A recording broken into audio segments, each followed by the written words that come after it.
Meet, this is the Illusionist Interrogation with the Travesty.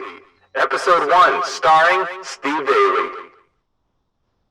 Welcome to the first Illusionist Interrogation Podcast. I am the Travesty, and today we are going to learn a bit about Steve Daly. He's a puppeteer, magician, comedian, theme park producer, exotic and domestic animal trainer, mentor, author, TV personality, Las Vegas headliner, and everything you want to be. Put your hands together for Steve Daly. Steve, how are you doing? Yep. Hello? Hello? Hello. Somebody, hello, are you there? Yeah. Hello? Travesty. Are you? I gotta find a cigarette, and I got a cigarette here somewhere. I know it's here somewhere. I don't know where the hell the cigarette is. Right here, a little bit. What? The what? Right here, right. Oh. I don't smoke anyway. All right. So, how you doing? Great. How are you doing? I'm here in Las Vegas, Nevada. The safest place on earth as of right now, I hear. The unsafest place in the world. Shootings nightly on the Las Vegas Strip. Come on out. What a show. It'll be fun. Yeah. Oh, what a show. Yeah. Yeah, I haven't worked since March 17th. Woo me. Yeah, my birthday. Me either. Yeah. Yeah. We were, my show was the last show to appear on the Las Vegas Strip. Wow. Yeah, I know. What a resume. Hat, huh? Exactly. It's a getter. It'll get your work. So, are you ready to be interrogated? Oh, bring on the rubber whips and the strong light bulbs. I'm ready. Come on. All right. Not weird at all. No, not at all. Let's start here at the start. What got you into magic? And who did you look up to? Well, what got me into magic was a magic milk baby bottle. I don't know if you've ever seen those before or not. No, I had a little puppet by the name of Danny O'Day that I got for Christmas. And I love that puppet. That puppet was like a little brother to me. And my mom let me clean out the bottom drawer of my dresser drawer, and that was Danny O'Day's bed. And she got me a magic milk bottle, one of those bottles that you tip over into a baby's a doll's mouth, and the milk disappears, and then you tip it back, and the milk comes back. Yeah. And it confused me. I was like, how the hell does that work? I have no idea how that works. And that's what got me into magic. I went to the library when I was in first grade. And the librarian explained how the books were laid out. And I said, do you have any books on magic? And she goes, yes, and walked me over to it. And I was like, wow, there's actually books on this stuff. I got to figure out how this magic milk bottle works.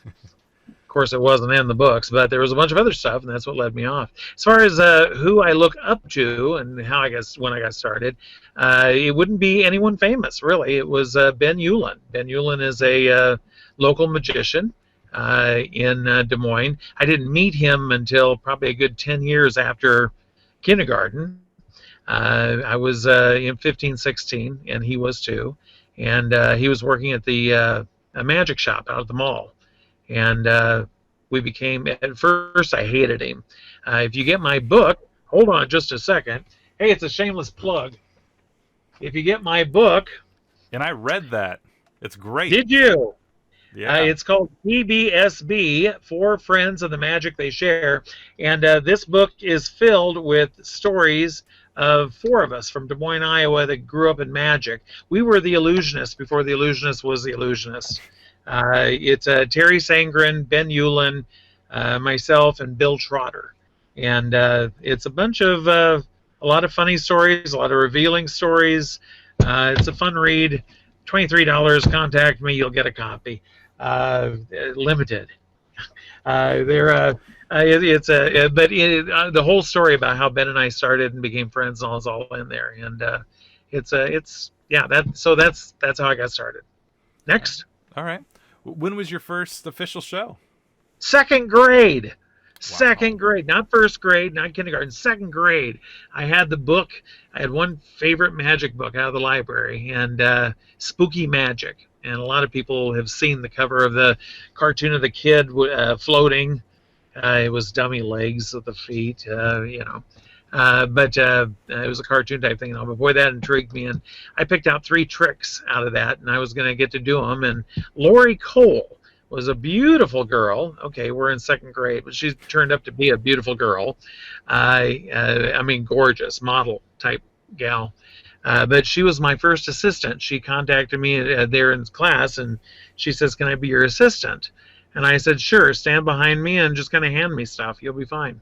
So that was my first assistant. And again, that story is in the TBSB book. That's Nice funny. plug. I didn't realize you're going to do this as a pitch. That's kind of funny. Okay, go ahead. Well, okay, so did you learn anything from that first show, or Yes, don't do tricks out of a book that everyone else has read. Because I had a kid on the bus go, "Oh, I've got that book. I've read it." And I'm like, "Well," and so all through the show, he kept jumping up and telling everyone how my tricks were done. Oh man, Pissed me off.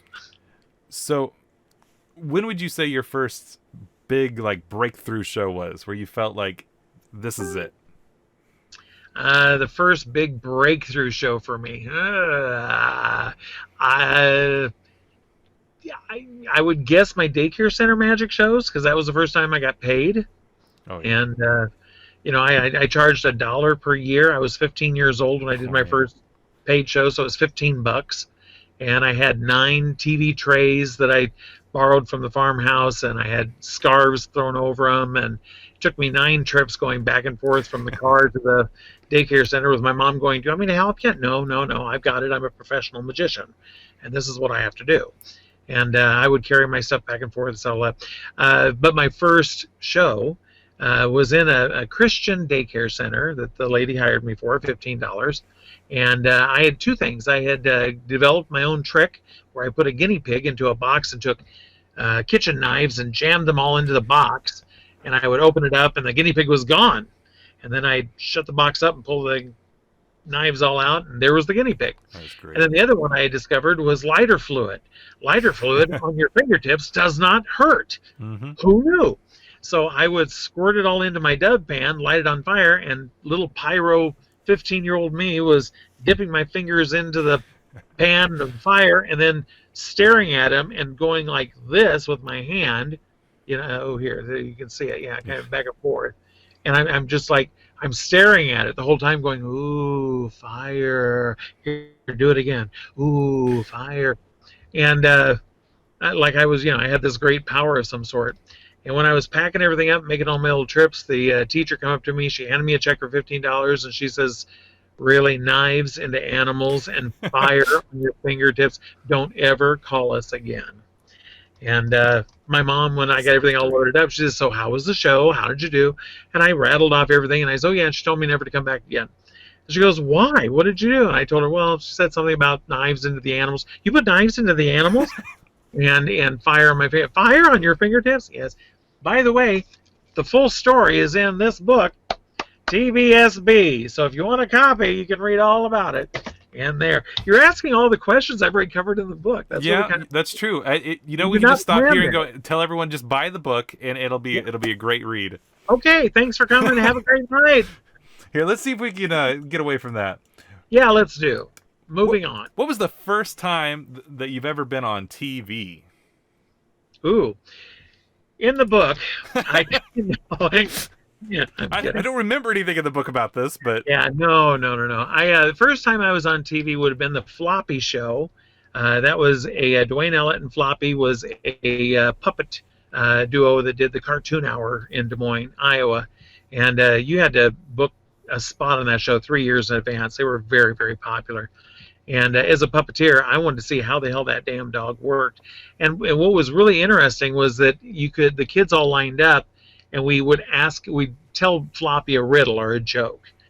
And Floppy would, "Gee, honey, I have no idea. Why did the man put the car in the oven?"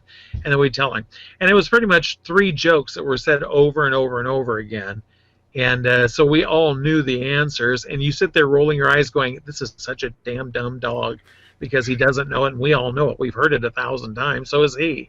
But then you got to squeak his nose, and every time he squeaked his nose, it made a little noise. And I wanted to know how he did that, and I found out. And if you'd like to know how, it's in the book. Oh my gosh, that's funny. Let's see here. Now let's get away from the book then and all. You want to ask me another question, like about what was my worst show? No, actually. So what was your No. Yeah, what was your worst show? Who here? Doggone it. Okay, go ahead. What was your worst show? No, let's go in your order. Go ahead. Okay. All right. What's the most impactful magic trick that you've ever seen as a kid and now? What is the most impactful? Or what is the best trick? The most what trick fooled you hardest as a kid and now? Yeah. Okay, so my worst show was. What trick impacted me the most? It would have to be. It'd have to be two things. The first trick that really impacted me, and you're going to laugh, Travis, because you know the story with this, is Ben Eulin's linking rings. Yep. Believe it or not. Ben, we were young, and Ben got booked for a corporate event at Adventureland Park in a 1,000-seat, the Palace Theater. And I went as a buddy, and I sat right up in the front. And he went out on stage, and he started doing his linking ring routine, and my mouth dropped because of all the stage lights. The rings glistened with all these different colors, and they looked so magical on their own. And then Ben's clean moves, the way he moved his hands around and so forth and all, it was absolutely stunning to see it. And I've been a fan of him ever since. Online, I tease Ben very hardly about his linking rings, and everyone knows that I've had people actually write me hate mail. So, why do you hate him so much with his linking ring? And the truth be told, I absolutely love it. So, and then the other one is Dirk Arthur's floating car vanish. I don't know if you've ever seen his floating car vanish, but I've seen it probably 15 times here in Vegas, and several times I've seen it. I rarely sit in the front row, but when it's his show, I'll sit in the front row just to see this up close because I love getting fooled like that. But to see a full-size actual car float in the air, get covered up with a cloth, the cloth lifted, and a rubber mallet banged across the car to show it's still solid and it's there, and that cloth dropped and pulled instantly, and it visibly vanishes, less than 3 feet in front of my nose. It just, I love it. Yeah. Of course I know how it's done, but I just love being fooled by it. So I still go to being fooled. I love it. It's a pretty good trick. I know you're just ready for this. What is your worst show? Ooh, already? Already. Wow. Let's just go there. Pretty quick. Ooh, that got me. I would say that the worst, there's been a lot, of course. You can't possibly work as much as I have and not have a lot of bad shows. And if you've seen my act, you know. But one of the worst was in Fayetteville, Arkansas. And I had just played Kansas City. I was doing a one-man show traveling, and I didn't have anybody else with me. And I had a 6-foot-tall Bengal net. It was 3 feet wide by 6 feet tall. And I did a dove act where I produced doves. And I put about 12 doves into the net, and it held them. And it was really pretty to see them all sitting in there, some of them fluttering and all. Filled it up nicely. And I had a very long flash bar sat on the floor, and I would step on it as I would release the gimmick, and the big flash would go off, and boom, they'd vanish. And it'd roll. I pushed off stage, and it was done. And I was very fearful of flash powder and flash things in my car. So each night, I would take all of that out and bring it into the hotel room with me. And I would always put it in the bottom drawer of the dresser drawers in whatever hotel room I was in. That way I would never forget it until I left Kansas City. And I drove from Kansas City to Fayetteville, which is, I want to say 3-4 hours, something like that. And got down there. I was setting up my show. It's 2 hours till showtime. I've got to get in costume. And wait, where's the flash bar? Where's the flash pot? Where's the... Where's the flash powder? Oh my gosh, I don't know. It's in Kansas City. It's in that hotel room. Oh my God. Oh my God. What am I going to do? And so I quickly grabbed a phone book in Fayetteville, Arkansas, looked up magicians, and there was one. And it was Rob Boyd and Jasmine, Magicians Impossible. And I called them, and he's very southern, very laid back.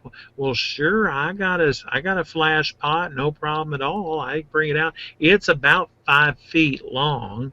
Okay, that it and it doesn't have a foot pedal. I'll have to plug it in when you want it to go off. So I'll have to be there for your show. Okay, how much do you? No, I'll just get me and my wife in to see the show. Okay, great, you're fine. So I got them in, and I told him that the cue for him to set it off would be when I put my hand on the top of the prop, and so I get all the birds in. And by the way, I'm doing this as my female impersonation character, which I was touring as Bonnie Beep Boop. So I'm in costume, makeup, and so forth as a woman, and I'm styling and so forth. And I got all the doves in there, and I look at the audience, and then I go to turn, and I see one of the doves at the very tip top about to come out of the net. And I thought, oh, Lord, no. I don't want this bird to go up in flames. That probably wouldn't be the best. So I turned and reached for the dove. And as I did, Rob thought that was a cue, and he went and plugged it in. And the whole thing went, and as it did, I looked down at the flash pot to watch it shoot up at my face, 5 foot long. And it was a scene right out of Lucy. First of all, I was blind. I couldn't see anything. There's an audience of about 650, 700 people. Oh, man. And I've got literally soot all over my face. My eyes are pure white when I open them up, and I can't see anything. My eyes are dilated. I can't see anything. The eyelashes were melted against my face. My eyebrows were all melted. The front of my wig was all melted. And the audience fell out laughing. They just thought it was the funniest thing they had ever seen.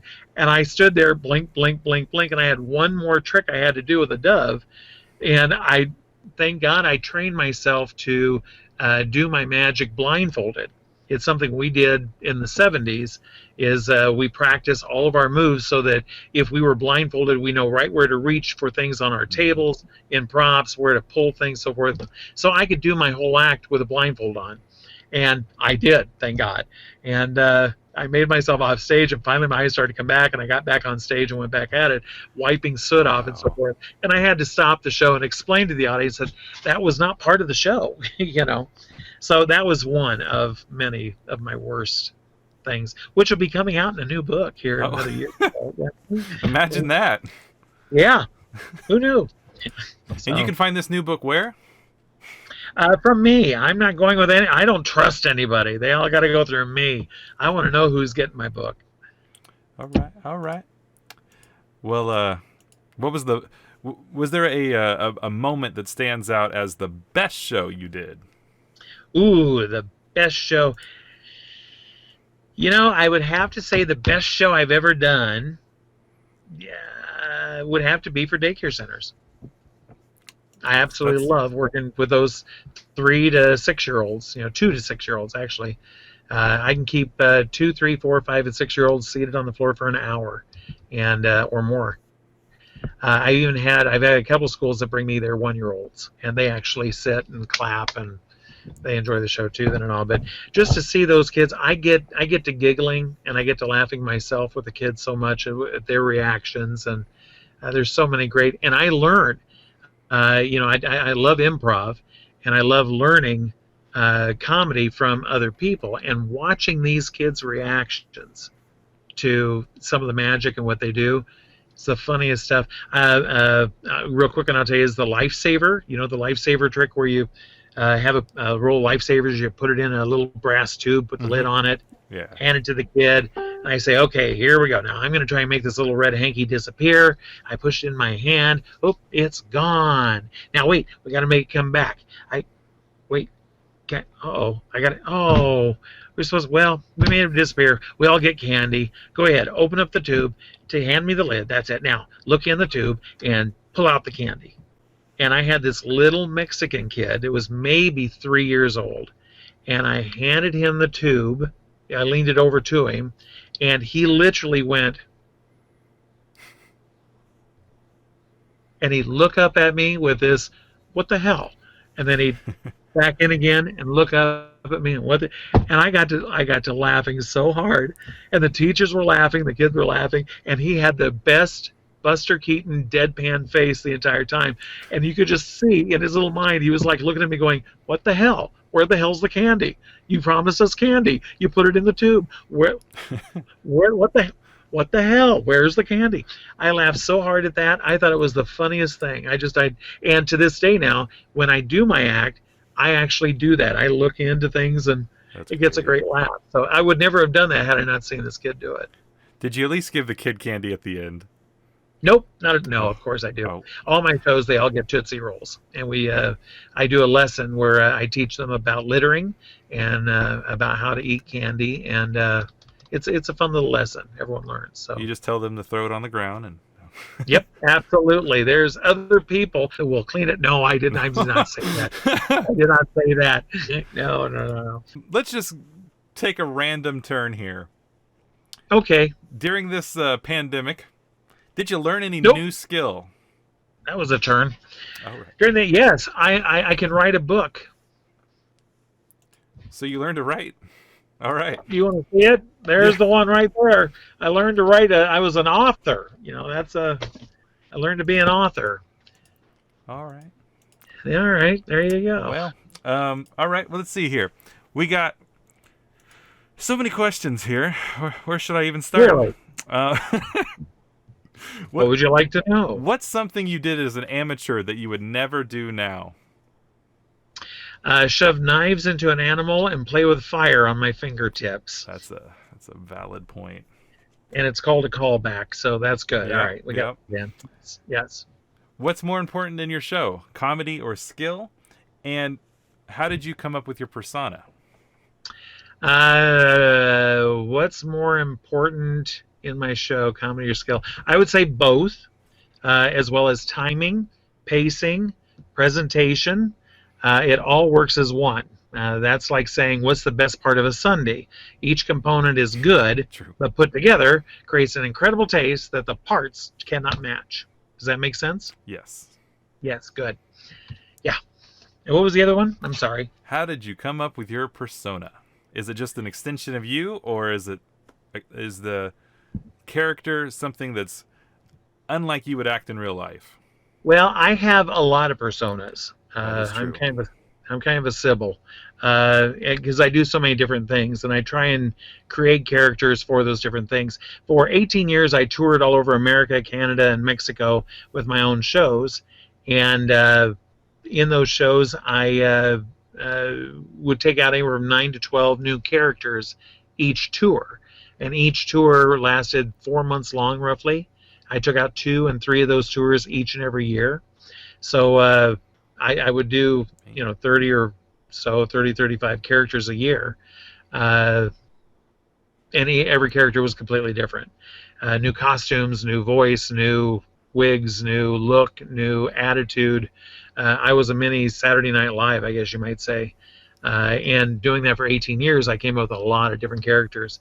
And then you add on top of that the other things that I do where I'm not in costume and makeup and so forth and all, such as animal training and doing animal shows or magic shows for theme parks, puppet shows for theme parks. Now, how did you get into the animal training stuff? Because that seems like it's such a side turn from showbiz in one way. Not really. It was actually a pretty easy transition for me. I was raised on a farm in Iowa and Missouri, Altoona, Iowa, and Mercer, Missouri. And so we had pigs and chickens and horses and cows and ducks and dogs and cats and all that. And at an early age, I found that I really kind of felt like I connected with them. I really befriended, and I had pets, and I could get the pets to do different little tricks that I didn't know what I was doing, but I got them to do things, and I learned the reward system and so forth. And so when I was 17, 18, I got a job in Altoona at a pet shop. And we were just a fish aquarium. We had over 418 aquariums that we were selling fish out of. And then the owner added a pet shop. And we started bringing in puppies and dogs and birds and so forth. And Kansas City, Missouri was one of the quarantine stations for the U.S. government for birds. And so I would drive down there, and I could buy wholesale macaws, cockatoos, cockatiels, conures, lovebirds, that type of thing. To give you an idea, a blue and gold macaw I could buy at that time, we're talking 1970, I could buy a blue and gold macaw wholesale for $125. And then I would bring that macaw up to our pet shop and put a price tag of $1,000 on it. And the first one that I bought, and the owner says I'm not spending $150 on a bird, because we were buying parakeets for $3 and conures for maybe $12, and he says $125 on one. Oh no. So I pulled $125 out of my own pocket and bought the first one. It sat in the cage. It was wild. The government would actually buy these birds. They were from South America. They would throw a net into the trees, bring them down, and then they would take a big machete, pull out one wing, and chop off the flight feathers. Not the wing, just the flight feathers, which the feathers would grow back. But if you cut the flight feathers on one wing, as any dove worker knows, the bird won't be able to catch flight evenly, so it kind of goes in a circle, and it won't go any higher than about 6 feet in the air. And you can easily catch it then. You can follow it and get it if it gets away from you. And so they would chop off the flight feathers on one wing and put them into a cage. And when I got down there, there'd be I'd say a 6 foot by 8 foot by 8 foot tall cage, wire cage, with probably 300 blue and gold macaws in it. And you just stood there and went, that one, I'll take that one. And of course, they're all wild and they're screaming, and so they'd put it in a box, and I get it back to Altoona and put it in a cage, and it sat there and it'd scream at us. And the owner looked at me after a month and he says, okay, this thing's not going to sell unless it's tame. So I took it upon myself to figure out how to tame it, and I tamed the blue and gold in one night and brought it in the next day, and the owner, his mouth dropped. Because the bird that was screaming and biting and yelling and so forth and all was now coming out of the cage calmly, sitting on my arm. I could pet it. I could take my fingers and push it into its beak, and it would take its tongue and gently kiss my finger out. And it would take peanuts from my fingers and so forth. And the owner was absolutely blown away. He says, how the hell did you tame this thing in 24 hours? And I said, well, that's my secret. Crazy. Yeah. So, and because of that, it sold within 3 days. And so I drove back down, and I ended up selling basically one macaw a month. So I $12,000 in 1970 was great money. What was that year? Yeah, 1970. Okay. Yeah, it was not. So you may not have got that. It's 1970. Yeah. So there you go. But because of that, then I decided I wanted to work in a zoo.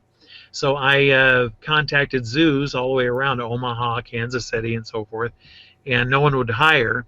And I finally found a zoo in San Francisco that was going to hire me. She says, it's not working with exotic animals. We have an old McDonald's farm we've just added to our children's zoo, and we're looking for someone to wear overalls and come out and bring a cow out and talk about a cow and bring a duck out and bring a chicken out and bring a pig out. And I go, ma'am, I have my own overalls. I live in Iowa, Missouri. I live on a farm. I've got all those animals. And she says, oh, you're hired. It's great. So I loaded up a Suburban and off I went, and got out there and went to the zoo, and they wouldn't let me in. And so I had to go to the payphone, put a dime in, and call the zoo. And I said, yeah, I'm out front of your gates. You hired me. And they said, yeah, that was 2 weeks ago, and the lady that hired you has been fired and let go. And with her went your job. So they brought me in, and they talked to me, and the guy after an hour comes in his office, and he says, okay, we can give you 1 hour a week as a volunteer to work in the zoo. And I said, I can't live on a volunteer thing 1 hour a week. I mean, you're not paying me anything? Nope, it's volunteer. So I found myself in San Francisco now with all my worldly belongings, and no job. So I ended up working on Fisherman's Wharf and became a street performer. Butterfly Man, who's very well known amongst street entertainers, took me under his wing, taught me the business. And I then got a phone call from a production company out of Wichita, Kansas, who had moved to Phoenix. They asked me if I would be interested in coming to Vegas to work, helping them put together a puppet and magic show there in Tucson, or not Tucson, I'm sorry, in Henderson, Nevada. And so I flew down and I helped them put it in, and they had a street gunfight show. And I watched it, and it was Black Bart, and it was Sheriff Good Guy, and they were doing a face-off in the street and count to 10 and boom and shoot. I said, this needs some comedy to it. And they says, what would you add? And I says, I'd add a deputy and a mule. And they said, well, do you want to do the part? And I said, sure. So I ended up staying a little longer. I ended up staying about 6 months. Got a mule and here in Henderson, and I trained it. And I was in the livery stable, and so the guys that start counting, when they got to 7, I come busting out of the livery stable, and I could do a decent rendition of Mr. Haney from the Green Acres show. Oh, yeah. So I come out going, wait a minute, hold on there, hold on. You're liable to hit somebody. You're liable to hit my ass. My jackass, that is. Isn't he cute? And I had this mule trained, and I would start to try and pull my gun out of the holster, then now hold on a minute, I'll get you. Don't worry, Sheriff, I've got you. And I go to pull the gun, and it would go off. And all the actors, we all would watch this imaginary ricocheting bullet as it bing, ting, bing, ting. And the last one, it went thoop, right into the mule. And the mule would fall over on its side. And I go, oh no, look, you've killed Bessie, you've killed, and I would break character because the mule's tail was still flopping like that as it laid there on its side. And I would break character going, well, you, hold on a minute. And I pull out my gun and I go bang, and I'd shoot and the tail would go thump and just lay there. Man. And the voice would say, ladies and gentlemen, the Trotter Brothers, entertainers, and I would say, hup. And that mule would get it back up to its feet, and we'd take a little bow, and we'd go back in the livery stable. How many crying kids did you see from that, though? Oh, it was back in 1900. We didn't have that problem. But 6 times a day, and I just sat in that livery stable and worked with that mule, and I got paid very well to just do that little bit. But it was fun. I enjoyed it. But then that ended up leading me to working with the company full time. I moved from San Francisco to Phoenix. So did you just leave your truck with all your stuff? Nope. Drove it all down. I drove all over the country. So I drove the truck down and now lived in Phoenix, and they had 65 macaws and cockatoos that they used for theme park shows. And they said, we want you to train these animals for us. And I said, these birds. And I said, sure. And so I started training them to ride bikes and scooters and skates and sing opera and things like that. And after my first day, it was January 1st, and I went to my boss and I said, gosh, I would love to work in a theme park doing, presenting one of these shows. I mean, you've got enough birds for 6 shows, and you've got 6 parks these are going out to. And he looked at me and he laughed and he says, you're too fat. There's no way we can hire you to be in a park show. You're too fat. And I said, what if I lose the weight? And he says, yeah, we leave in April. Good luck. And I went on a diet, and I was taking Apodrenes that you could get at Kmart. We didn't have Walmart back then. Apodrenes were $2 for a package of 50 of them. They're over-the-counter caffeine pills, and they're illegal now. And you're supposed to take 2 a day, and I was taking 13. I was popping 13 pills a day. So I was basically over-the-counter speed. And I lost 1.5 pounds to 3 pounds a day in 3.5 months. And I went down to 174 pounds. I had pecs. I had a 6-pack. I was a good-looking guy. And my boss laughed, and he says, I don't know how the hell you did it, but yeah, of course. You can take all the birds out. You can put them into all 6 parks, and then you can run the show in one of the parks then for the summer. So I did.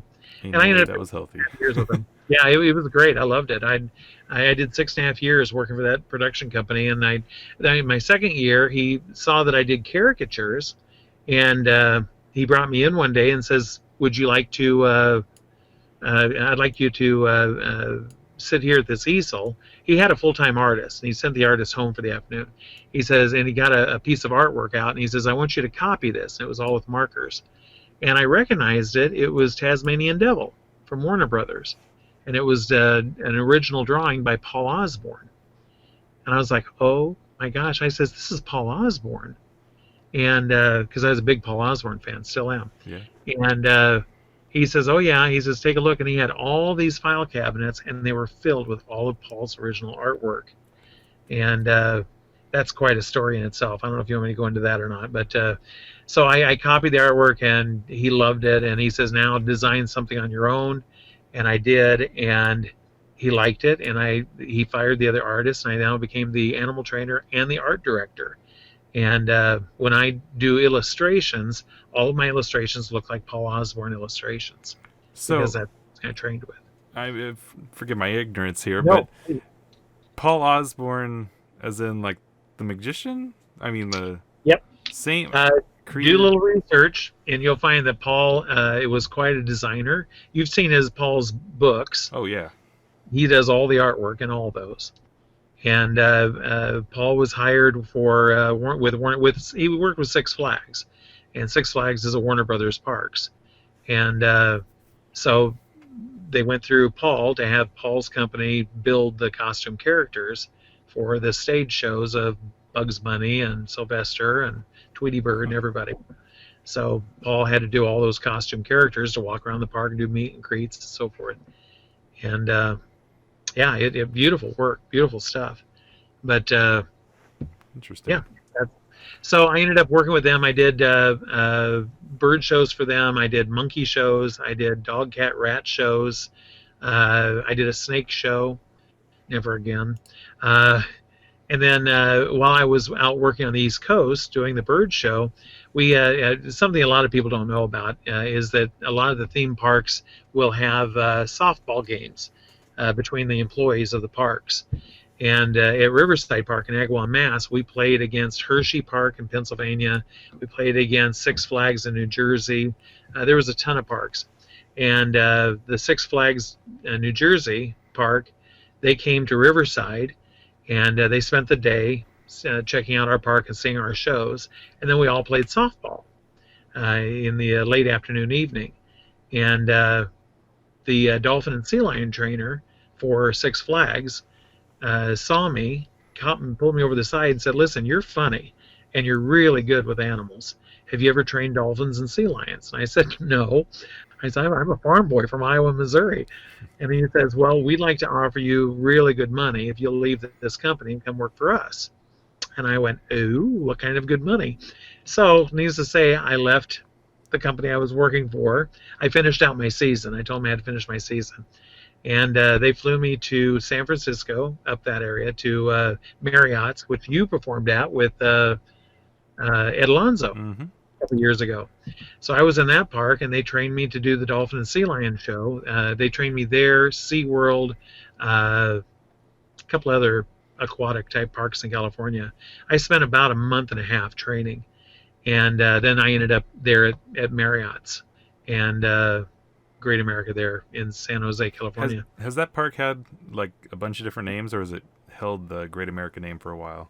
Oh, Great America's been there quite a while. Yeah, they yeah, and in fact, the year I was there was '89. See, I don't have to blur that one because I remember it very, very well because it was the year that Los Gatos got hit with the 6.9 earthquake, and I was backstage. The dolphins, I had two dolphins and a sea lion that I was working with. And the two dolphins started chopping up the water in their holding tank. And I looked at them and I said, what's wrong? Because that's not normal behavior for them. And I looked up, and the water log ride it sits on giant pillars.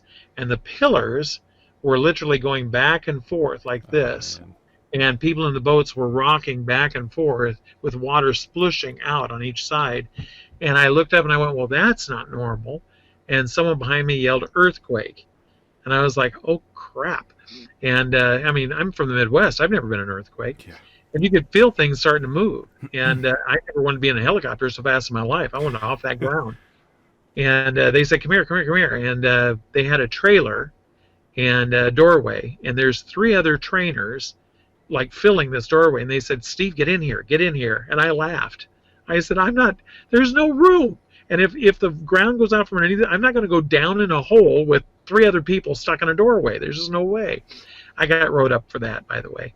Oh. That was a no-no. But I ended up taking 2 more dolphins. I had 6 dolphins altogether, 2 there Marriott's, and I ended up taking one of those dolphins and another dolphin I had trained, and a sea lion I had trained, Fernando. And Fernando was in the movie Golden Seal. That he actually won the Patsy Award, which is the Academy Awards for animals. Lassie won it, Beretta's bird won it, Fred, and then this one also won it too. But we flew out then to Gurnee, Illinois, to Marriott's there, which is now Six Flags, and I was there for the transition over. And of course, I knew people at Six Flags because I'd worked their parks before. So they're like, "Oh my gosh, Steve, you're here! This is great!" And so and that's where Brett Daniels and I actually ended up hooking up as business partners. And I ended up leaving the company there.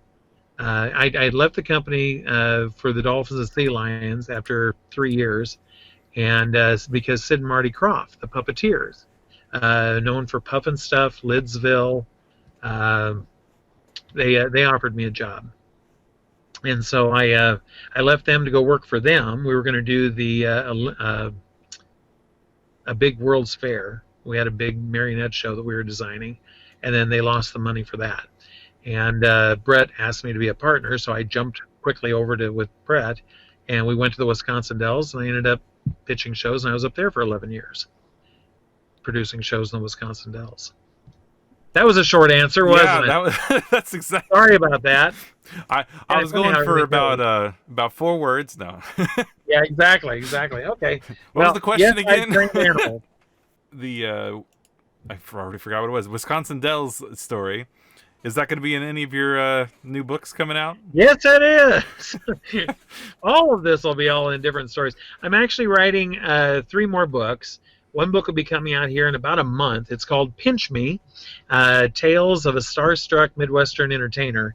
I have been very lucky over my career to have met well over 50 famous name celebrities where I perform for them or not intimately, oh, that sounds terrible.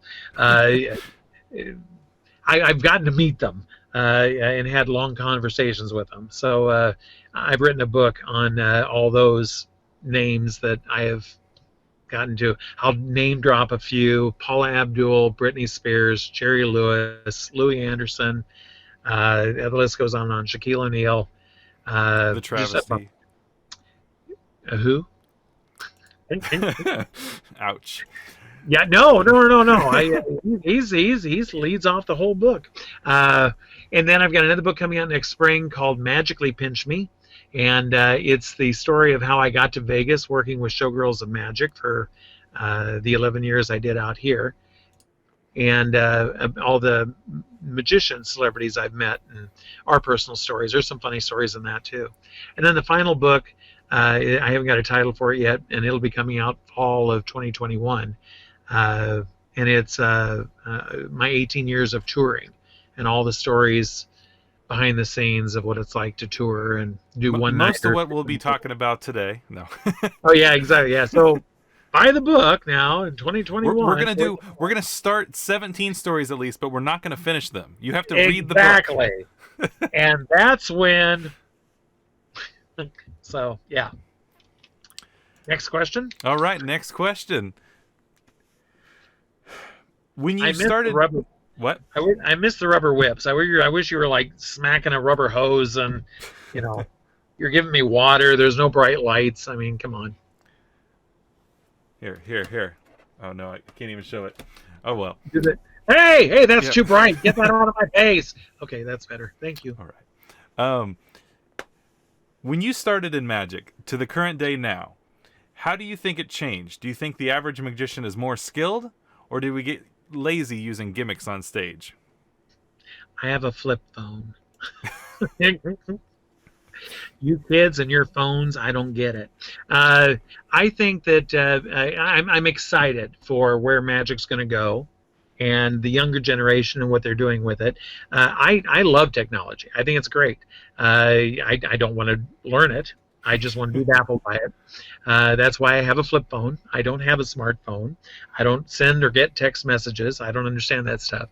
But as far as the magic goes, I've had many conversations with older magicians who tell me, oh, camera tricks. When I worked with Chris Angel on the Mind Freak show, we got an awful lot of people telling us there was camera tricks the first and second seasons, and I can tell you there were no camera tricks at all. All that stuff was actually breaking news. Yeah, it was all actually done live. There was no camera tricks to it at all, no green screen or anything like that. And all. What happened later? And I don't know. Anyway,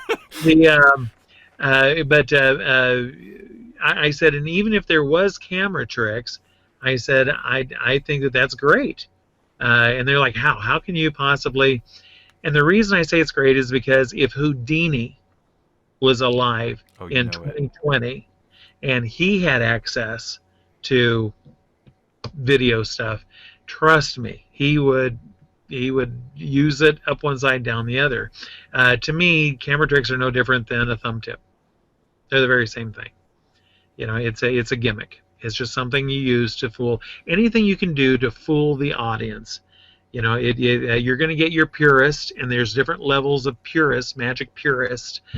Some guys that are card workers will go, I would never use a trick deck. How dare you use a Svengali deck? And I fooled magicians with a Svengali deck. You know, I'm not a big card guy, but when I can fool some named magicians with a doggone Svengali deck, there you go. So you have purists that are like, no, you have to do pure magic. You can't use trickery like that. Oh, really? Then do a bill exchange without using a thumb tip.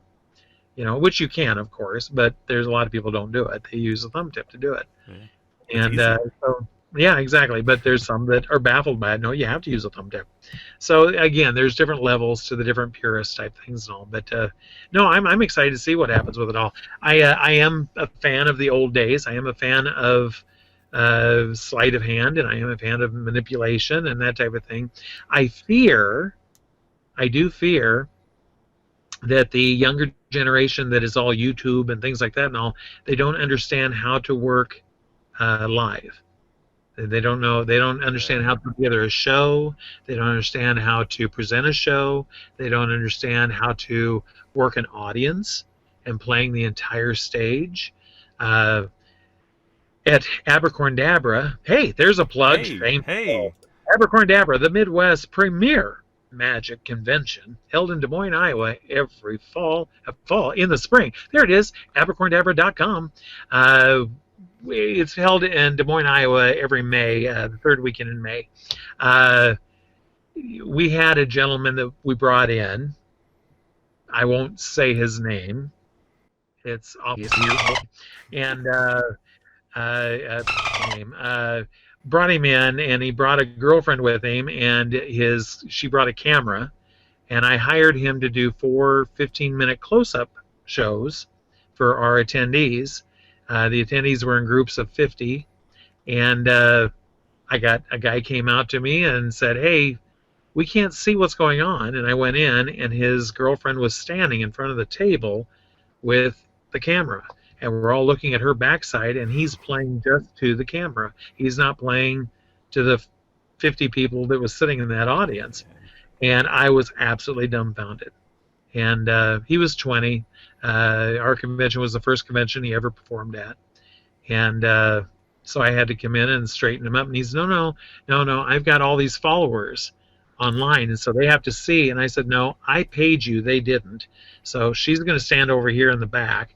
And she ended up standing over to the side and still filming him, but at least everyone could see.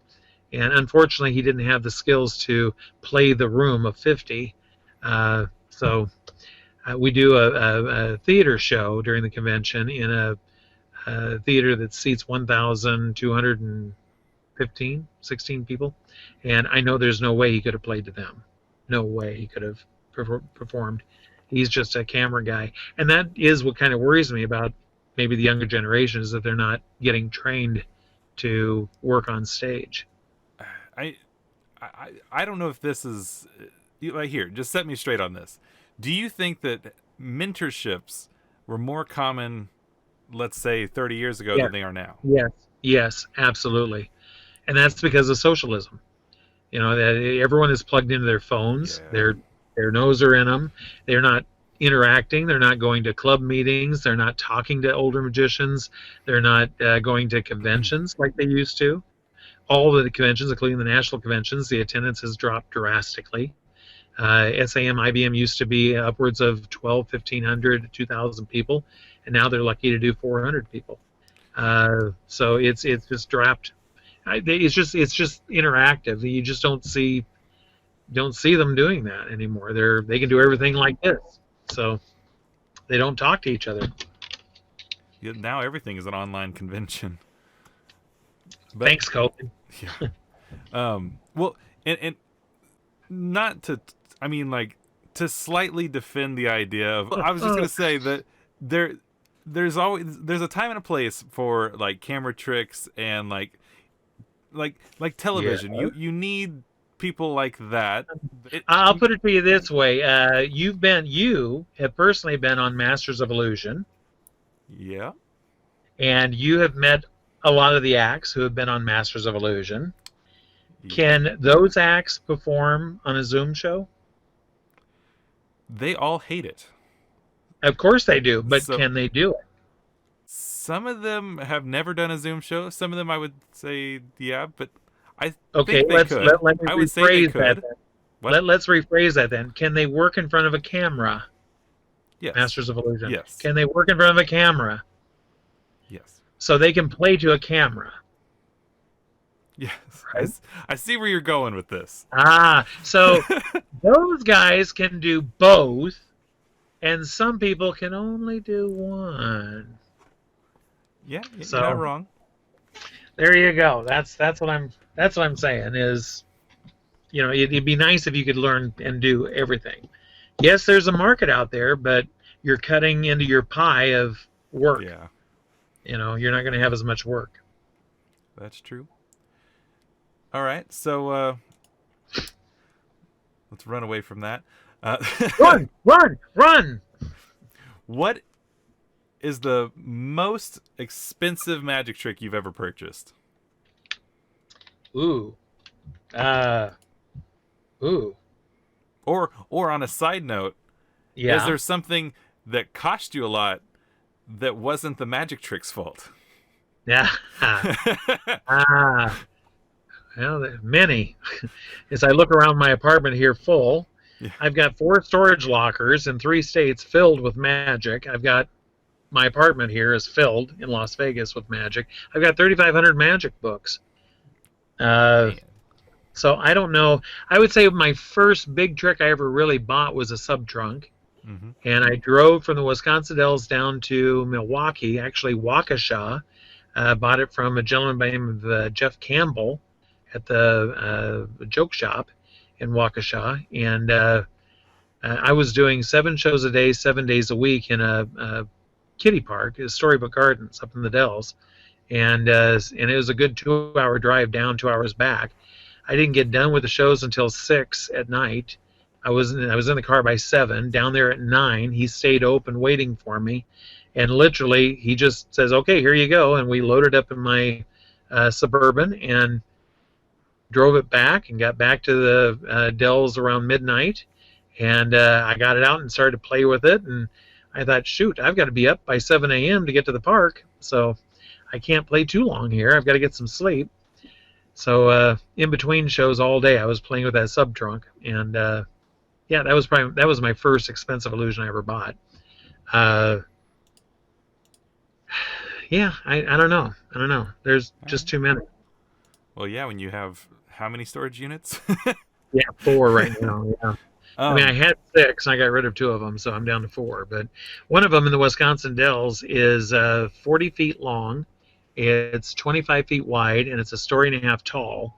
And when I filled it, I had stuff in garbage bags I was tossing, and it went all the way to the ceiling, and it just cascades. And we have to push to get the door shut to get it all in there. So I've got to go up and clean that locker out here in the next year or 2. There's illusions in there, and sound and light equipment, and original artwork I've done, and puppets, and costume characters, and costumes, and just a lot of stuff. Yeah, just watch out on Facebook Marketplace. Yeah, and SME. I love my SME. Yes, you do. Yep. I am selling things right and left. So what would you say is the hardest trick you've ever had to learn, illusion-wise, like larger? Illusion, yeah, because you're into illusions, aren't you? This is the illusionist interior. Okay, got it. I would say multiplying thimbles. Illusions. Well, I mean, that is a stage thing, but no. I've learned different lessons. It was so funny up there at that park. Brett and I put in a show called Zoltron, the world's most powerful magician, and I ended up being the costume character magician that summer because we wanted to make sure the show ran with no problem. And I had a just turned 16-year-old girl who was our bookkeeper's girlfriend's niece who wanted a job for the summer. She had no stage experience. She was not a dancer. So we got her a swimsuit that was all sequin in the front. That was a one-piece that we put a bow tie onto it, so she looked like a little showgirl type thing. She was Zelda. And it was just the 2 of us, and we did a 22-minute magic show. We ran our own lights. We opened and shut our own curtains, and we pushed on and off all the illusions ourselves, me wearing a costume character doing it, outdoors in the heat and the sun and the humidity, 7 shows a day. And we did a Super X. We did a sawing in half. We did a decolleté chair. We did sub-trunk. We had probably, I'd say, 7 or 8 different big illusions. And one of those was a zigzag. And I can still remember in rehearsals, I had never worked with a zigzag at that point, and Brett wasn't there. And so I was shoving the blades in, trying to figure out how to line it up to get through that little slit hole on the other side. I can relate to that so hard. Oh my gosh. And the owner of the park, who was an elderly guy, nice guy, Charlie, and Charlie came down, he watched us do the rehearsal, and he says, "Can you stop a minute, Steve?" And I said, "Sure." And he comes up on stage, and he says, "Open the box for me." And I did. And he had the girl step out, and he says, "Do you see in here, do you see that little strip of wood that's right there, right below the slit in the back of the wall?" And I said, "Yeah." So when you slide the blade in at this angle up, and then slide it down till it rests on that little piece of wood, and then shove it on through. And it's a guide. It just drops it right in for you. So you're not, jamming it in, trying to figure out where that hole is. And I was like, oh. There's like however many illusionists watching right now. They're just like, just now learning this. No, they're all going, what an idiot. Of course that's what that's here for. My gosh. So, yeah, it was hunt and peck trying to. But then I redesigned a couple of the illusions because we were outdoors. We were semi-surrounded. And it was just the 2 of us, you figure out how you're supposed to do a Super X and, pull things away while you're trying to hide the bag. And so I came up with some fun different. Whoa, there's nothing there. Exactly. Nothing. It's pure magic. Yeah. So. I heard a dolphin noise. Did you? Oh, was that it? Yeah. Yeah. Where's them bells and whistles, them dolphins? Where's my whistle? I tell you what. Yep. So, just a quick summary. What was the hardest trick to learn versus the hardest one to perform? In just a quick answer. Oh, for illusions or just tricks in general? In general, why not? Hardest trick to learn for me was Renee Levant's Oil and Water. Okay. Took me a little bit, but I got it. And what was the other side of it? Hardest to perform. Hardest to perform. Hardest to perform would be my Dove Act. Okay. That one makes sense. was tough for me to perform. It was 50 doves, 2 chickens, and 2 poodles. So, and all were loaded on me. They were all body steals. man. So that was hardest for me to perform. Now, this is just a Smoothly. personal question that, like, I have myself. I had 4 doves, and they pretty much only could fly one direction, and that was Yep. backwards. Have you ever Really? seen this? That's all they could do. I could throw them up, or just hold them up, and they would fly backwards. Travis, do you smoke a lot of pot? Is that the idea? Do the birds sniff it while you're smoking it? Is that it? I've never if seen the birds bird- do this. Yeah, if the birds are trained to fly back, I've seen people train their birds where they hang on to the back of the dove and they toss it, and the bird naturally starts flopping their wings with their Mhm. back, and it kind of the pushing type thing and all, and it does make them come back right back towards them. And if they're tossed and done that a lot, that they'll ingrain that pattern into their mind. But These birds I don't see were that never very trained. often at all. I don't see that often at all. These so. birds were like born in the wild, so it made No sense. idea. No clue. You got weird birds. I do. That's- Anyways, Do you still have them? Do you no, still I have don't. Oh, I would love to see that. I probably had have a video 90. somewhere. It's ridiculous. I had 90 doves. I Dang. worked with. Yeah. That is a lot. And It that, was. like, you worked with them like that much, 90 of them on a stage, like in a live act, or I worked 50 at a time, and I'd rotate them through because I had to do 2 shows a night. You know, you've rotated them, other than 2 cages, or No, I marked their feet. oh well, yeah. Sharpie marker on the right foot, Sharpie marker on the left foot. Okay. So I knew who had the first show and who had the second show. Right foot was always first show, left foot was always second show. And we did 5 nights a week in a dinner theater in Orlando, Florida for 3 years in the wintertime. And they the second year I was there, they actually built me a flight cage because I kept them all in my apartment down there. So as well as the chickens and the 2 poodles. And I would body load 25 doves on me, 2 chickens, and 2 poodles. And by the way, all of the animals were dyed pink. Okay. Yep. And I would produce them. The birds all flew to a long box. I would pull a little curtain that had rhinestones, had my character name on it. I would pull the curtain in front of them. They're all sitting on one big long perch. And I would pull that curtain off, and they were gone. And I would roll them off. I'd have a little more silk work and produce 2 chickens, pink silky chickens. They were silky chickens. I dyed pink. And then I did a tail toss with one of them and turned it into a poodle. So it was and then I would split the other poodle to be a second poodle. And I had little mirror balls, and the poodles would get up on the mirror balls and set up like lions on their back feet. And I would take my bow. I would run off stage, and my wig, the earrings were glued to the wig, and I had a little bolero jacket and an empress waist size dress, or kind of style of dress. And so I would pull off the wig, and my hair was slicked back. I would take off the bolero jacket. I would give one tug on the collar of the dress. The entire dress fell to the ground. It was all one piece. I was wearing a full tux underneath with a bow tie. I would slip on a tux tail coat, and while I was doing that, the voiceover said, "Ladies and gentlemen, please welcome back to the stage the man behind the lady, Mr. Steve Daly." And I come running back out on the stage using the song "Gonna Fly Now," and I would the dogs would run with me. They get back up on their mirror balls, spotlight on me. I'd take a bow and I'd throw my hand out like up towards the spotlight, and 25 doves flew.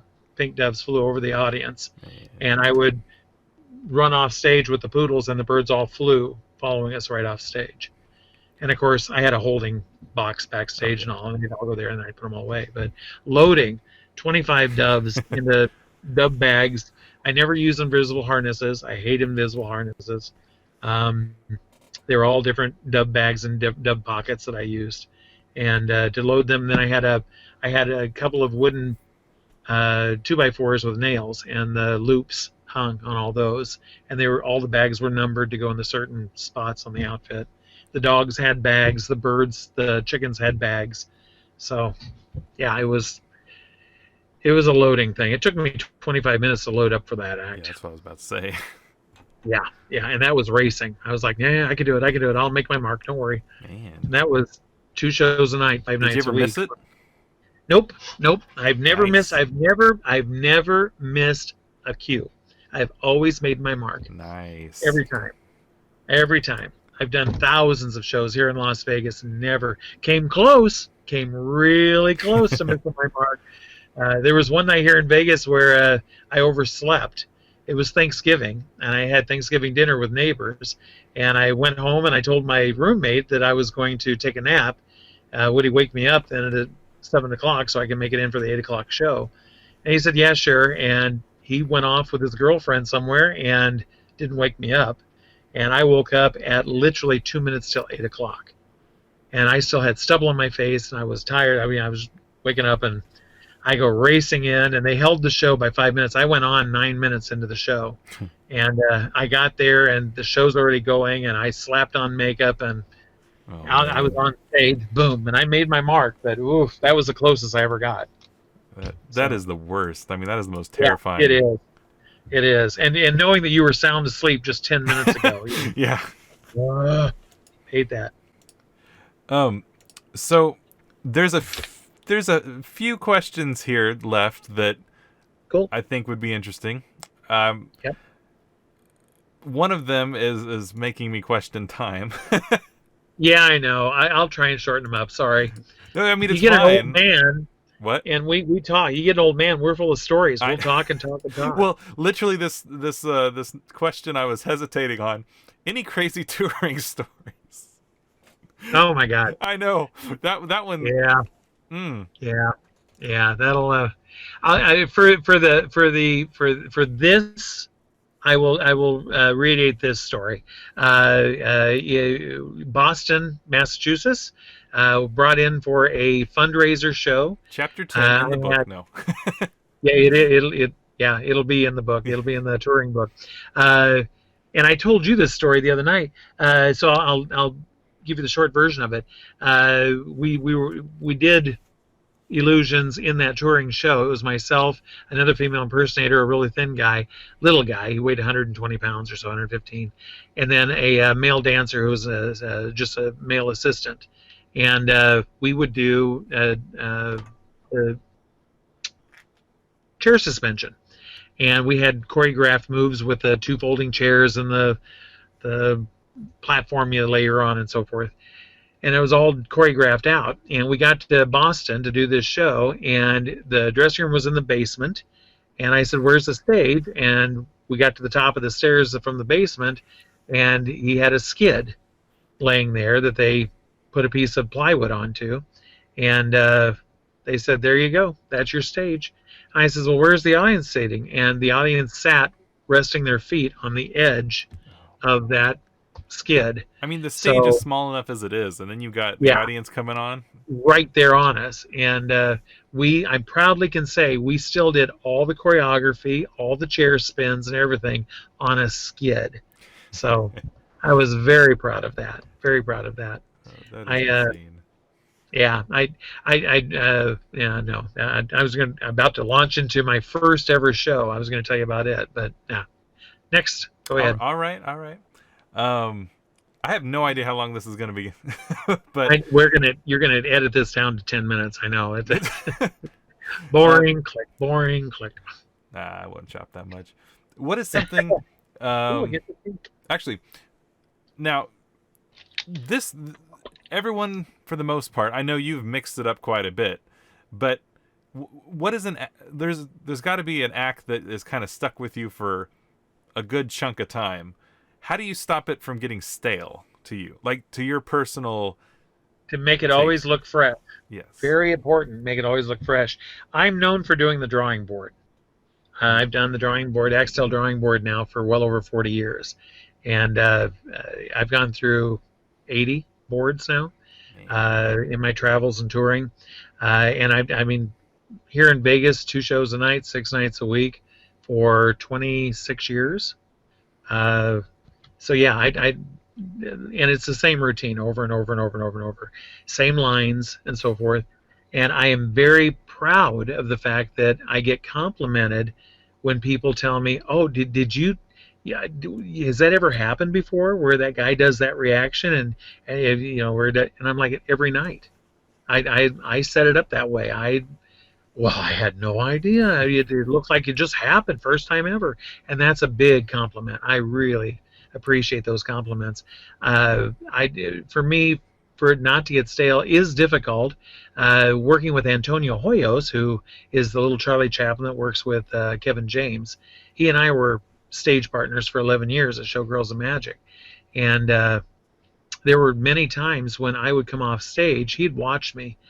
I'd come off stage and we'd sit right next to each other in the dressing room, and I'd look at him and I say, "Did I say this joke? Did I do this line? Did I do this?"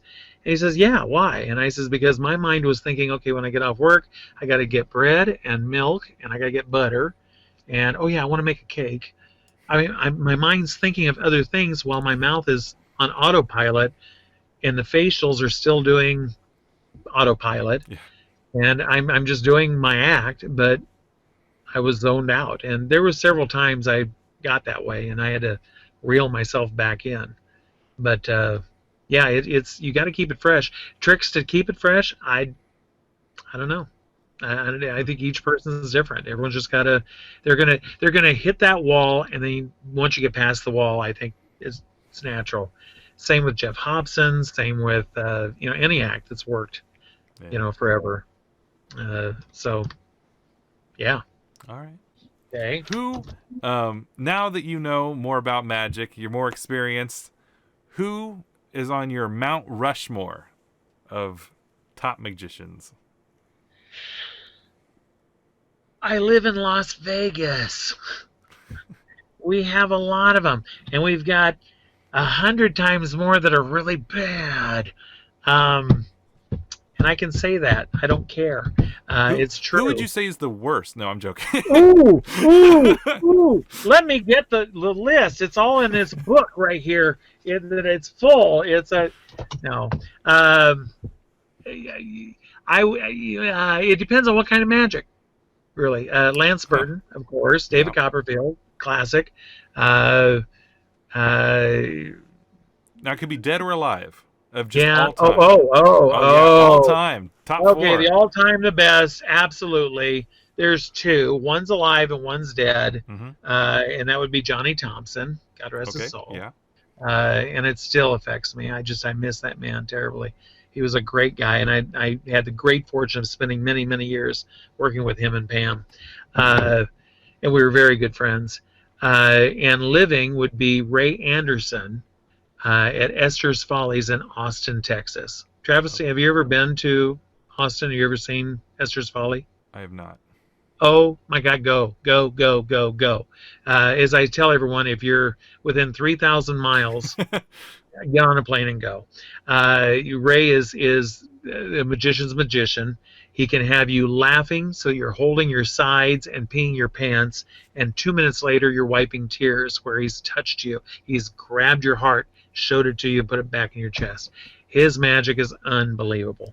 Following right behind him, literally steps. When Ray lifts up his foot and sets it down, this other gentleman puts his foot right in the very same path. They're that close in my books, and that's Alex Ramon. Ramon, brilliant illusionist, brilliant with stage presentation, charming. He's electrifying. He's very creative, and he understands show business. He understands the business side to it, and he understands marketing, and he understands branding, and he understands how to push his name and how to sell tickets. He does very, very well for a solo illusionist. Those 3 names would have to be in my very, very, very top pedestals. I can't put them up any higher. I'm lucky to have Ray and Alex still with us and in my life. Sad that Johnny's gone, but Johnny was amazing. Johnny was a For great sure. magician, and he knew everything, and he was very humble about it. So I found an old trick again, 3,500 magic books. I found an old trick. I built it, and I took it around Vegas here, showing it to Joseph Gabriel, showing it to Gary Darwin, Michael Finney when he was in town. I showed it to a ton of magicians, and the only magician that instantly when I did it was Johnny Thompson, who said, "I know exactly how you're doing that," and he told me. And he says, "And I have not seen that since I was maybe 8 years old." Wow. He says, "How the hell did you come up with that?" And I told him I found it in this book and blah blah blah. And he hugged me. He said, "This is just great." And I made him one so that he had one then to play with. But it's a vanishing egg, and it's barehanded.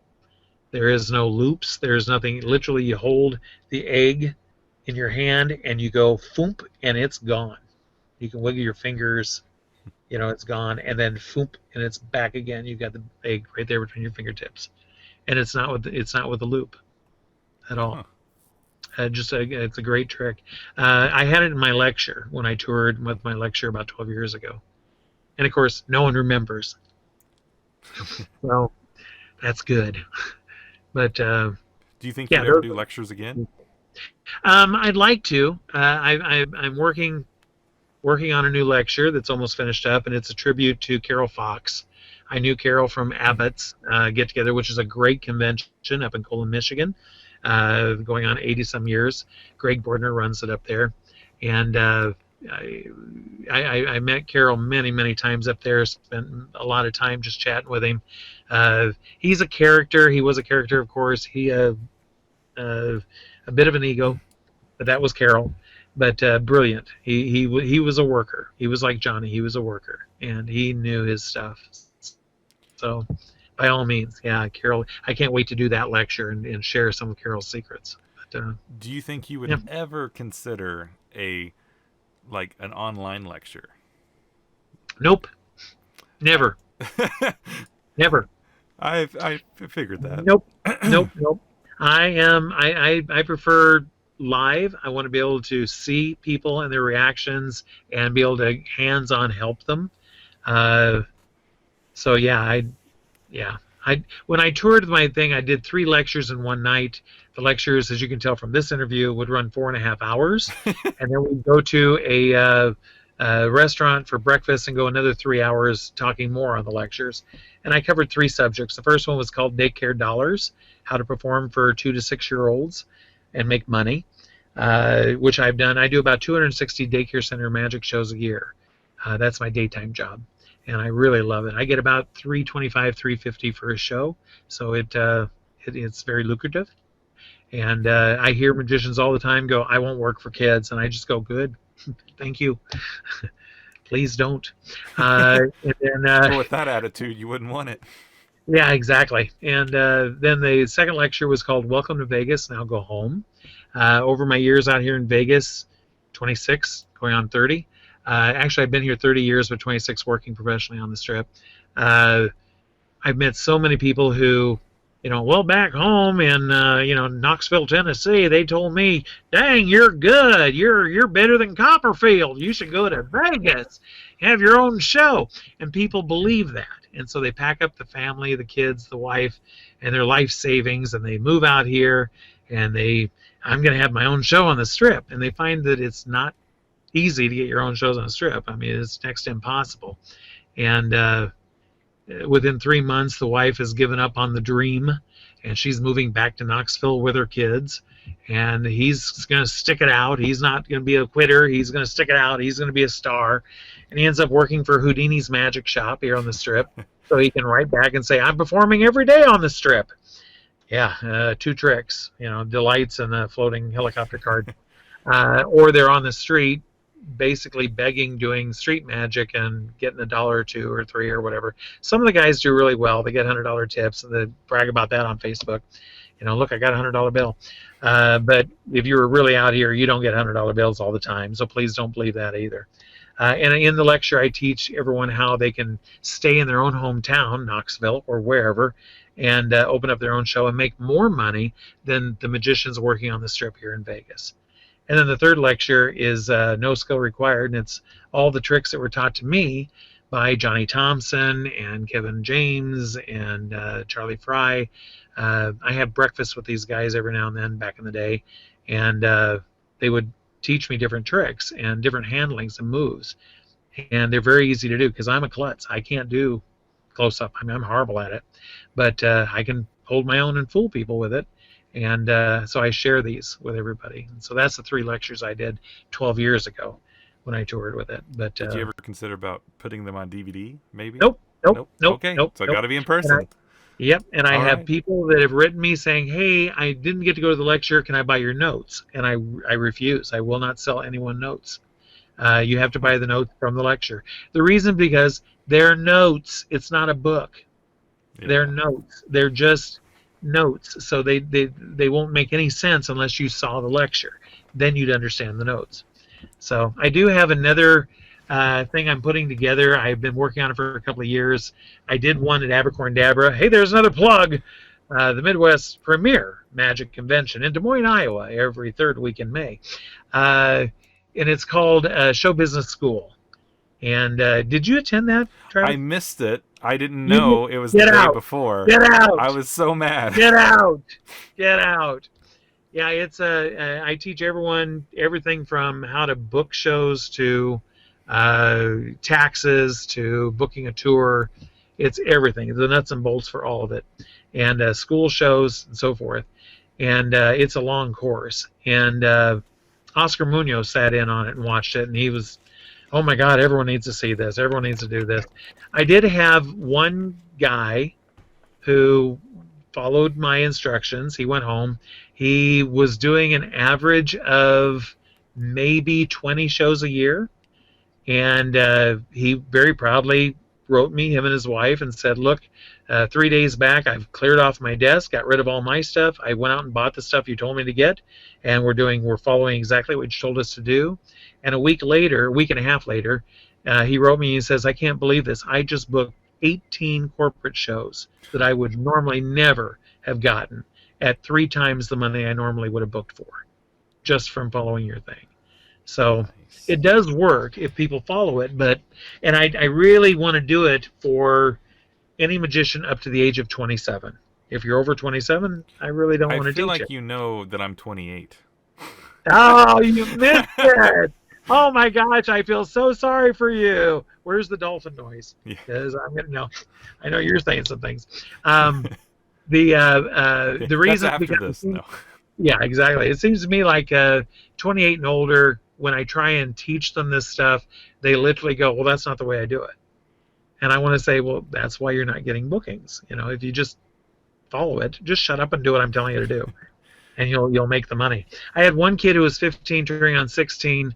He was doing one show a month for $99, and I sat down with him for 4 hours, and his parents called me a week and a half later, 3 weeks later, and said, we'd like to know what you did to our son. No one wants to get that phone call. And I said, what do you mean? And they said, well, yeah, I'm his mother, and his father's here too. And we want to know what you taught him, because we work for the state, and we both work 40 hours a week. And he is making more doing birthday party magic shows each weekend than the two of us combined working for the state. Wow. So we want to quit our jobs and do what he's doing. And I laughed, and they laughed. They said, no, we just want to tell you thank you very much. He put himself through college with all the money he made off that. No, he went from $99 a show to $300 a show, and was booking 12 to 18 shows a weekend, and still does. That's great. So does a great job. So very happy. But again, it's just a formula. It's a business plan, a business formula, and it's one that I've used for years. I feel bad every time I'm around other magicians and they go, gosh, I don't have any work, and oh, this sucks. It's January, February, I got nothing going on, and oh, what do I do? and I'm turning work down. I'm literally getting calls and saying, "I'm sorry, I can't. Here, try this guy. Here, try this gal. See if they'll work for you and all." I can't. So, and I feel very blessed to be able to do that, but it's because I follow the business plan. So, there you go. There's my lectures. All right. That was a lecture in itself. Yeah. For a magician starting out, what do you think the most important thing is to focus on? For a magician Yes. starting out, most important thing to focus on, stick with it. Stick with it. All right. There is nothing. I mean, each person is different, so I could say, "Oh, you should work on this. Oh, you should work on that." But because everyone is different, there is no cookie cutter one answer. I feel that would answer that question. I think that people get frustrated because they can't find their character, or they can't find their voice, how they want to use the magic to project. And you have to grow thick skin, and you've got to stick with it and be able to accept an honest critique. If your friends are sugarcoating it and telling you you're wonderful, they're not helping you at all. If you want that, buy a dog. They always love you. So Now, listen to all the advice from working pros, not armchair wannabes who think they know. that's valid. All right. Now this next part, it's obviously not one person is the same. So, in your opinion, let's say you're brand new in magic, you know nothing, you got $100 to start off. What do you think that $100 should be spent on? Knowing Tarbell. what you know now. Tarbell. Tarbell? Okay. Tarbell. No question. You can go everywhere from close-up to stage illusions with Tarbell. And I know that everyone wants to buy the pretty toy, but Tarbell has got it. That's valid. All right. Okay, so... And it's short. Well, this kind of leads into the next thing. What are some of the books that helped you? Tarbell. Thanks to Ben Hewlin. Tarbell.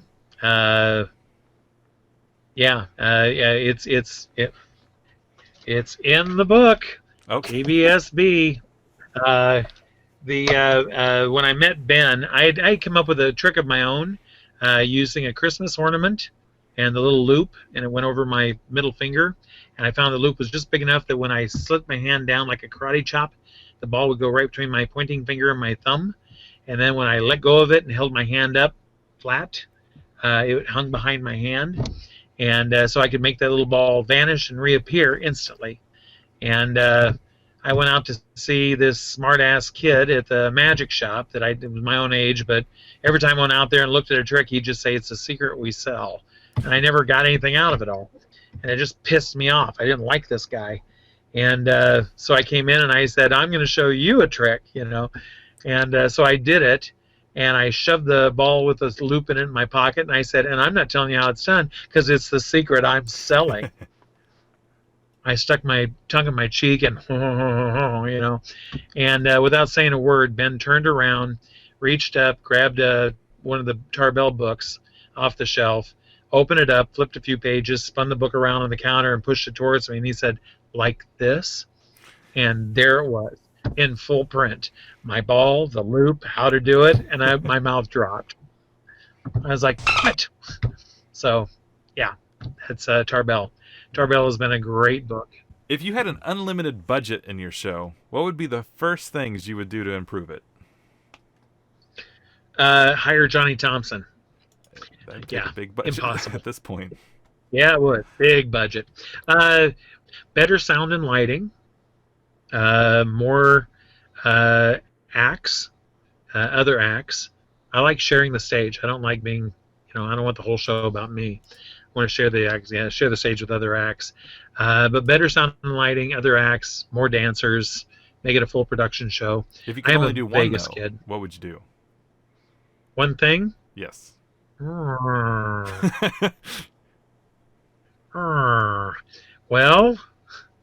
Now I want to go into the producers and just pocket the money and buy a thumb tip. Turn in a receipt for, this thumb tip costs $400,000. Yeah. All right. Just yeah, that didn't make it. Okay, go ahead. Just generally speaking to the audience, what is some advice you'd give to just any magicians listening? Oh, to any magicians? Yes. Grow thick skin. Be able to take a critique. Again, from working pros, not armchair wannabes. I hate all these online Facebook groups that are, well, this is the way I do it. And then you find out that they're 94. They're sitting in a chair and they haven't done a show since they were 14. But yeah, grow thick skin and just stick with it. Keep doing it. Keep doing it. Do not plan on buying a magic set, putting together a little show, and saying, I'm ready for Vegas. It's the worst thing you can do. You've got to pay your dues. There's a reason for that, and that's where you got to go play Peoria. They say if it doesn't play Peoria, it's not going to play. You got to go play those small little dumpy, divey places, and Lord knows I've played plenty of them. In the book coming out in 2021, Touring Life, about all the little crappy places I played. So you really have to bite. I mean, I toured for 14 years. I did thousands of shows before I ever set foot in Vegas, before I ever came here and started working. And I'm glad I did, because I would not have been prepared at all. I would have horribly looked like an amateur. So anyone young out there, just keep going at it, keep doing it, and do your show over and over and over and over and over and over and over, and learn to practice. I know a lot of people don't understand how to practice, and it's to the point now where a lot of people are telling people don't practice, and that's sad. I hate seeing that. I hate seeing people say don't practice. They just say, yeah, just get in front of an audience and do it. No. If you get into costume, play your music, and go nonstop 3 times a day with your act, you'll find in 2 weeks' time that act will be so polished. It'll be really great. But too many times people stop and they check their Facebook, or they check messages, or they have to call somebody, they have to go to the bathroom. And you can't do that when you're performing live. So, yep, if you just set everything up, start the music, doesn't have to have an audience, just pretend there's an audience in front of you. Listen, when you're on a professional stage like in Vegas, I don't know how many times I've had people that I bring up, because I bring some guy up every night on stage that I draw as caricature. And I wish I got a nickel from every guy that came up on stage, stood there, put their hand up over their eyes and went, I can't see anything. And I'm like, I know, isn't it great? I have no clue who the hell's out there. I'm just performing. So, so practice in your room, practice in a garage, practice in a warehouse with no one there, because you're not going to see the audience anyway. Just perform, just practice, get it down. But do an honest practice. Don't do it half-assed. Do it full on. Yeah, all great stuff. Own it. So, own it and hone it. We're about to go into the final segment here, where we're going to ask... Oh, no. Yeah, the lightning quick questions to get to know you better as a person. Are you ready? All right. Let me get my buzzer here. I got my buzzer. I'm ready to go. All right. Yeah. What's your favorite color? Got it. Okay. Favorite color? Turquoise. Favorite cereal? I don't eat cereal. Favorite band? Ooh. How do I say this? The Hanson boys? Hanson? Don't know who they are. Apple or Android? Oh my God! Look him up. Oh my God! Actually, just one of the Hansons. All he sounds much like oh, I just got a mind fart. Wait! Don't do this to me. I can't leave yet. Joplin, Janis Joplin. When he was younger, he sounded a lot like Janis. I love Janis Joplin. Okay, go ahead. Next. Apple or Android? What is it? His answer is flip phone. All right. Does pineapple belong on pizza? Flip phone. Flip phone. Does pineapple belong on pizza? Yes, of course. What's your pet peeve in magic? People blowing on. It's gone. It's back. Yeah, Why the hell do we blow on crap? I don't get think that. we will after the pandemic. You think that it's going to put a lot of magicians out of business right there? Yeah. I'm telling you, it's gone. Yeah, All right, if you got a tattoo right this minute, what would it be? I wouldn't. All right. So, as we go here into the little ending segment, is there anything you want to, tell anyone about? Maybe anything in May? May. Give me a hint. Mother's Day? Memorial No. Day? Oh, the weekend between Mother's Day and Memorial Day. Oh, yeah. Oh, yeah. Yeah. Magi Fest is the first weekend in May. And it's a big convention in Ohio somewhere. And Joshua J. and Andy do a phenomenal job out there. Registration is $200. You can register for online or register for in person. They have the right then to be able to flip it over in case of COVID. But they always do a great convention out there. I've never been. They've never invited me. Yeah, I don't know if I couldn't see if they were watching or not. Wait, let me. I can't see them either. Yeah, I'm trying to do that. Yeah. Okay. So, but then the other convention, which is just as good, just as fun, even funner. Some people say, not me. Some people say, Jabrizi, that you can. Did I say Breezy? Yeah. Anyway, the would be Abercorndabra. Abercorndabra.com. Right here? That one right there, www.abercorndabra.com. It is the Midwest premier magic convention. Thank you, Mr. Carter, for giving us that little byline. The convention changes each year. We feature a flea market that you can bring your own things and sell. We don't charge for a table. We don't charge for what you sell. Bring your stuff, sell it. Put the money in your pocket and be happy. We have a huge dealer's room. We're the only convention in America that does blue light specials. So in between lectures and events and shows and contests, we have blue light specials held in the dealer's room and at Magic Mart. Yes, Magic Mart. With our blue light specials. So you might find a $20 item going for $3. Now, they only have 20 of them, so you got to get in there and get your deal quick. We also have contests. We're the only convention in the world that features a contest for magicians aged 50 and older only. It's called the Magi Masters, and the winner gets the coveted jacket, hat, and trophy. Any magician aged 50 and older can enter. There's no cost to enter. They come in, they do their acts, and judging is done by kernels of corn. We have jars in the back of the room, and everyone's given 2 kernels to vote first and second place, or if they really liked one act, both kernels go in that same one for that same magician. We have the Kernels. The Kernels is a young magician showcase show. Any magician aged 20 and younger performs. It's not a contest in any way, shape, or form. We do give away occasionally the Jeff Hepburn Award. Jeff was a big fan of the convention. Unfortunately, we lost him to cancer a few years ago. And so he left us a little endowment. And so we, if it's judged that a young magician is really superly outstanding par excellence, then they can win a trophy and a $100 bill. And we also feature a pizza and pop party for all those kids after their showcase show, where they are critiqued by 5 to 6 of the big name magic stars that we have at the convention.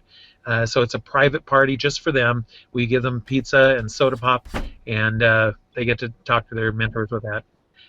We also have a big theme party on Saturday night, meet and greet with the stars. We give away free souvenir posters, color posters that the stars will sign for you. Each year it's a different theme, and we give away all sorts of wacky prizes, and we give away all the awards for all the contests and other surprise things. So it's a lot of fun. It's a fun party, and we do a little show that's performed by the staff, all the staff members that help us produce Abercorndabra. It's their chance to perform for everyone. So it's a fun convention. It runs for 3 days, Friday, Saturday, Sunday, ends by noon on Sunday. We have a live and silent auction on Friday night. Trust me, things go really, really cheap. We've had Losander floating table, brand new in the case, $1,800 table, went for $350. So you just never know what you're going to find. No, there's a lot of magic. A lot of it starts at 25 cents on the bidding tables. Just a lot of great stuff, and we've got tons of stuff because I've got lockers full of stuff that I'm just donating myself and saying here. All the money raised goes to the Young Magicians Fund, and we actually will cover the cost of the Young Magicians registration to come to the convention. Some of them we pick up their travel and their hotel and their meals if they just can't afford it, because we really want to encourage the young magicians to be able to come and enjoy the weekend with their parents or a guardian of some sort. So it's a fun convention. We also feature a mystery magician each year, and we honor that mystery magician with a coin, a collector's coin. There's only 100 coins minted. Each coin has a number 1 to 100 on the side engraved into it. And they're beautiful coins. They're highly collected, highly coveted by a lot of people. I've got a few coins left from the last few years. Last year was Harry Monty that unfortunately we couldn't honor in person because of COVID. But we've had Michael Finney, we've had Eugene Berger, we've had Gene Anderson, and Rocco. So those were the 5 coins. Next year, our Mystery Magician is...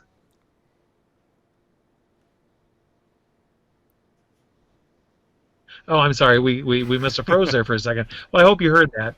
So make sure you come see Abercorndabra.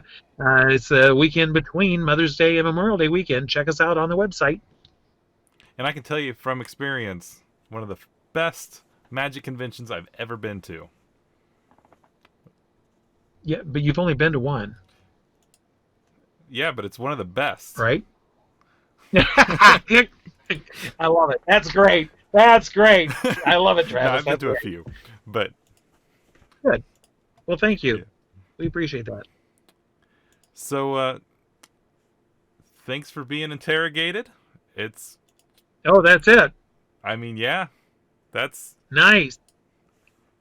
That was fun. I mean, it's, anyway.